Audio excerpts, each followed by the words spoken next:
1801. I have just returned from a visit to my landlord, the solitary neighbour that I shall be troubled with. This is certainly a beautiful country. In all England I do not believe that I could have fixed on a situation so completely removed from the stir of society. A perfect misanthropist's heaven. And Mr. Heathcliff and I are such a suitable pair to divide the desolation between us. A capital fellow.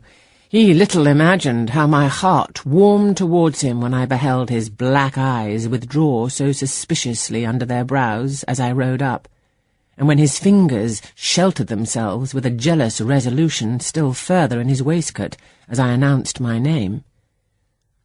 "Mr. Heathcliff?" I said. A nod was the answer. "Mr. Lockwood, your new tenant, sir. I do myself the honour of calling as soon as possible after my arrival, to express the hope that I have not inconvenienced you by my perseverance in soliciting the occupation of Thrushcross Grange. I heard yesterday you had had some thoughts—" "Thrushcross Grange is my own, sir," he interrupted, wincing. "I should not allow anyone to inconvenience me if I could hinder it. Walk in." The walk-in was uttered with closed teeth and expressed the sentiment, "Go to the deuce." Even the gate over which he leant manifested no sympathizing movement to the words, and I think that circumstance determined me to accept the invitation. I felt interested in a man who seemed more exaggeratedly reserved than myself. When he saw my horse's breast fairly pushing the barrier, he did put out his hand to unchain it, and then sullenly preceded me up the causeway, calling, as we entered the court, "Joseph, take Mr. Lockwood's horse, and bring up some wine."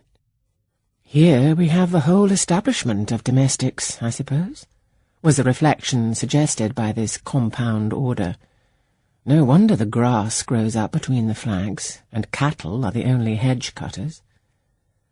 Joseph was an elderly, nay, an old man, very old, perhaps, though hale and sinewy. "The Lord help us," he soliloquized in an undertone of peevish displeasure, while relieving me of my horse, looking, meantime, in my face so sourly that I charitably conjectured he must have need of divine aid to digest his dinner, and his pious ejaculation had no reference to my unexpected advent. Wuthering Heights is the name of Mr. Heathcliff's dwelling, Wuthering being a significant provincial adjective, descriptive of the atmospheric tumult to which its station is exposed in stormy weather. Pure, bracing ventilation they must have up there at all times, indeed.